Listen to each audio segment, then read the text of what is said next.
Brittany Anderson sitting alongside new UNLV assistant coach Ryan Miller. Ryan, you spent a few years under quite a few great head coaches such as John Calipari, Steve Alford, which was 5 years at New Mexico.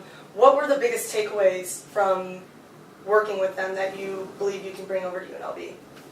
Well, just experiencing how to run a winning program, number one, whether it's recruiting, whether it's marketing your program, whether it's coaching your kids. It's just a whole aspect and dynamic of how to organize and run a winning basketball program. You are known as a great recruiter, so in your opinion, what are your thoughts on this incoming class? Well, they obviously, before I got here, did a heck of a job. Coach Troyer, Coach Simon, Coach Augman, Coach Rice, obviously bringing in one of the top classes in the country. And I'm just coming in for the ride, trying to come in here and do my part to help, UNLV basketball be as good as it can be. An article was just released this morning on ESPN saying that UNLV is the #1 worst job in college basketball just because of the temptations 24/7 type city. In your opinion, what do you plan on doing to keep the kids focused on basketball and not fall into the temptation of the 24/7? We're going to have a disciplined program, guys. We're going to recruit the #1. We're going to recruit the right kids. It's only a temptation if you want it to be. I'd say any college campus. This is my 6th college job.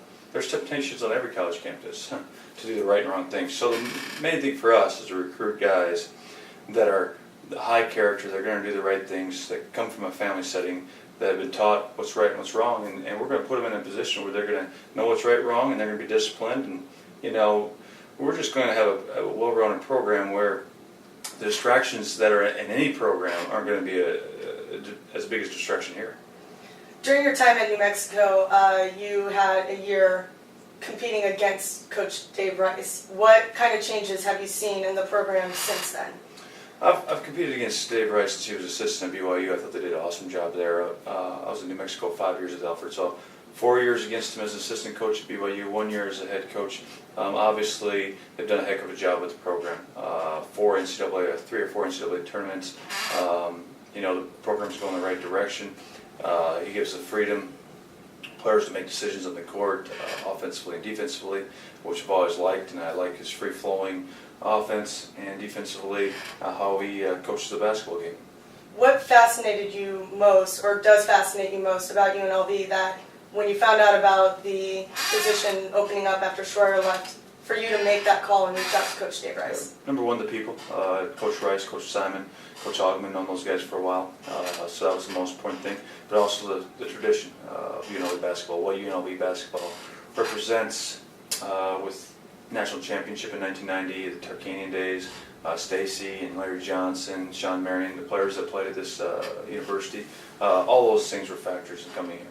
So, as you may or may not know then, the fan base is pretty tough, and it's all stemming from the success in the Tarkanian era. Does that kind of make you flustered in a way, or is it not fazing you at all? No, it's an exciting thing. We use it, as an exciting thing.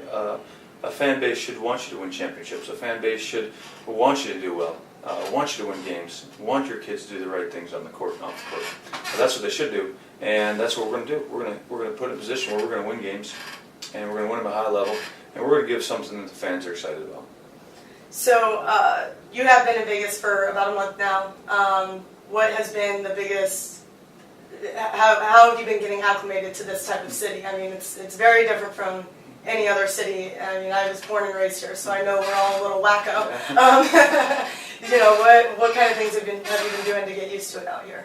I'm just trying to get my feet put on the ground and just get in the office and get with Coach Rice, Coach Simon, Coach Augman, the rest of UNLV staff, the family of UNLV athletics, and just get my feet on the ground and just try to figure out the ins and outs of the program. Get these guys ready for summer school, the guys we get coming in, and just getting ready for the basketball season. Things happen faster than they always seem to be. So November will be here before you know it. So just trying to prepare for that. What are you most excited about, most anxious about, as far as being an assistant coach at UNLV?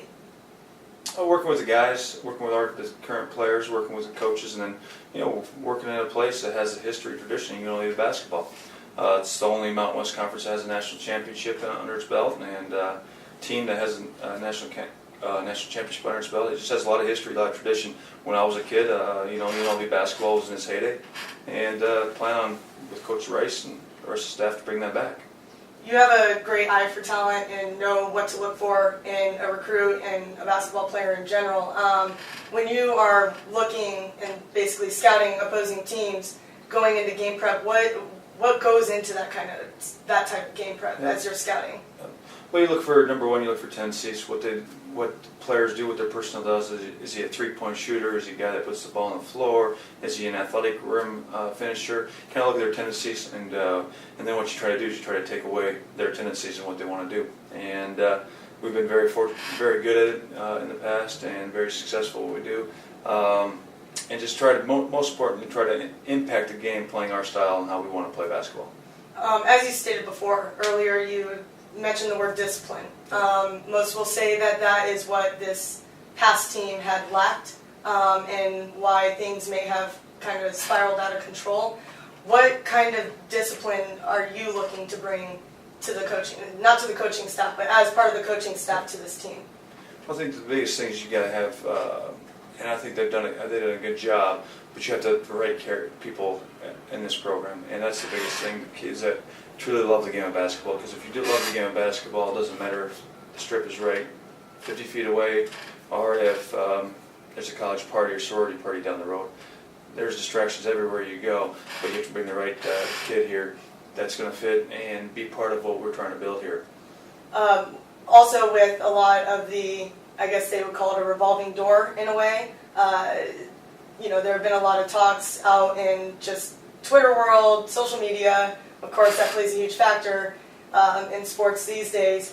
With all the changes going on as you come in, did you know that this was all going to happen as you started looking into moving over to this program, or are you kind of taken aback by all the changes going on? I mean, what are your thoughts on everything? Number one, transfers is a part of college basketball. It's kind of like the new norm. Mm-hmm. Kids want instant success, and for right reasons. I mean, your college career is only 4 years. We understand that. It's a 4-year college career, so if things aren't working out exactly what was planned, there might be a place to go look at.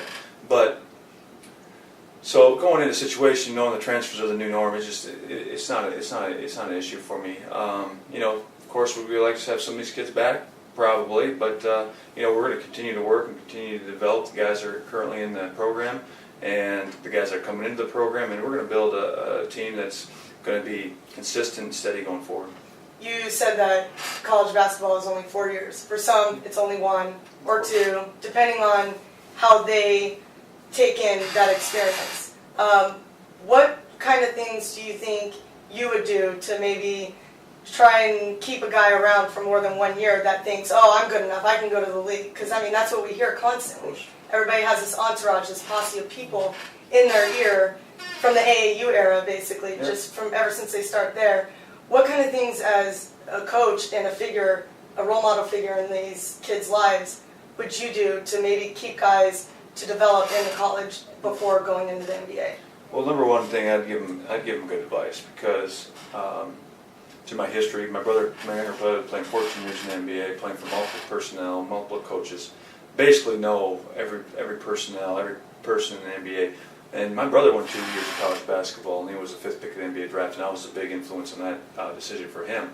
But the biggest thing is giving the right, correct advice. We want to recruit guys that want to play in the NBA here. We do. But a time frame for that is different for everybody. And my job and our job is to develop these guys while they're here. So when the time comes, whether it's 4 years from now or one like Anthony Bennett, that they're ready for that decision, they're ready to make that decision. And to be honest, the NBA, me and my brother always says that we call it the No Boys Allowed League. So there is not, not very many kids are going to come from college or high school or college and be instantly ready for the NBA. Mm-hmm. There is a development period, just like there's a development period from going to high school to college. But there's also financial decision these young men have to make, and if it's the right financial decision for these guys to make, even though they might not be ready physically or mentally for that jump, the financial aspects come into impact it, and And at the end of the day, our job is just to give these guys good information so they can make good decisions for their future. And, you know, once you come here to UNLV, you're always part of the UNLV family. So, you know, they're always welcome to come back to us. Are you a fan of the one and done? Or, I mean... Oh, I'm a fan of whatever's best for the young man. Whether it's 1 or 2, 3 years, it's just 4 years after college. Every situation is different. Every family situation is different. Every kid's different, physically and mentally. I'm just a fan of making sure the kids make right decisions and don't get stuck, you know, making poor decisions in their life, which impacts the rest of their life. So they go without their careers, their professional life without a degree, and they really have nothing to fall back on besides basketball. I always tell kids we want to make you as versatile as possible. Mm-hmm. We want you to own that basketball court, but we also want you to go in the Coca-Cola boardroom setting and be able to own that too. And that's what I always tell the kids we recruit and I coach. That's what the things we're trying to develop. Whether it's 1 or 4 years, that's at the end of the day, that's the most important thing to us and what we do. You also said transferring is part of the norm in the college game these days. Yeah. It's also been, I believe that it hurts a lot of programs and it hurts the college athlete, the student athlete. What's your take on how that has become the norm? Do you think that college basketball, the way that it's going, the direction it's going, what's your take on it? You know, I think it goes to the kid's situation. Sometimes kids make bad decisions. Sometimes kids make good decisions. Our job is to put these kids in the best position possible to make a good decision, whether it's transferring in or transferring out of the program. Our job is to develop young men that want to be here at UNLV, and that's the core essence of what we're trying to do, and that's the most important thing to us. So. Me personally, I don't get caught up in the transfers and what's transferring in and transferring out. I think it does impact the consistency of a program, but I also want what's best for the kid and what's best for this program going forward. As I mentioned earlier, I said, you know, how social media does play a huge part into a lot of any college sport these days, and just actually sports in general. What's your take on social media? Do you think the players should be on it? I mean, there are coaches who say once the day official practice starts, you're done, you're off of it. I mean, what's your take on that? I mean, social media is now part of our lives. Our job is, again, to teach these guys how to use something that could be used as a benefit to them to help market our brand, our program in a beneficial way and not use it in a negative manner.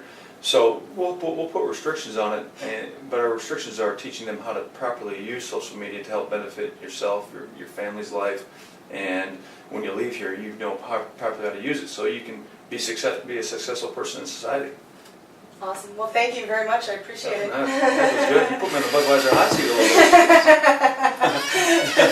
bit. Are you liking it out here, though? I mean, It's good. having fun? It's good. Yeah. Yeah. What have you done? I mean, have you gone to the strip? Have you done it? Well, I saw you at the Coaches vs. Cancer, but anything else fun? Oh, golf's a little bit, but I got to go out and hang out a little bit. You know. Where have you golfed at? I went to Rio Seco. I've golfed at Southern Highlands. Nice. Yeah. Oh yeah, that's where everybody played for. Yeah. Well, cool. Yeah. We'll have to get you and Dave out. Let's go. Anytime you want. I'm not the best, but you know, I'm trying. Let's go. Let's go. I'm finally learning to let the club do the work. Yeah, because there was a time where, because I took golf lessons as a kid, and then I got out of it. I tried to play basketball, and then got out of that too, and now as I'm starting to play more and more with work and stuff like that, it's a networking tool in a way. Of course. And I went out with my boss one day, and he's like, "Brittany, are you trying to kill the next boyfriend right now or something?" You're like, yeah. Because I'm just whacking it, man. I wasn't letting the club do the work. No question. I kind of get in the same deal. Yeah, it's a frustrating game, man. It's very frustrating. You take lessons? Not right. I did as a kid, but not right now. I might try and get back into taking lessons. Where do you play? I'll go to the driving range at Angel Park, and then just in different tournaments that our radio station does. So I played at what's that one? It's not Las Vegas Country Club, but Las Vegas National or something like that. It's down there. That was awesome. played at TPC. Yeah. Horrible. It was Yeah. for the, I don't know, are you familiar with Born and Raised yet? The Yeah. bar? Yeah. They're one of our clients, and Yeah. so we got invited to play in their Yeah. first annual tournament. Nice. Oh man, I did not do well. But it's all about the drinking at that point. No question. No question. No So question. yeah, we'll see. And Born and raised here, huh? yeah. Did you go to college here? Yep, I went to UNLV for a little bit and then got into real estate. Yeah. That didn't go as planned just because I got into it right as the market dropped. Crashed. Yeah. Oh, My yeah. family's been in real estate my entire life, Yeah. and so I thought, oh, this will be easy. Yeah. No. It was easy for a while, and Yeah. created a bubble. Exactly. So, well, cool. Good, I Thank appreciate you. it. Look forward to. Anytime you need something, just let me know. I'll be around. Thank you.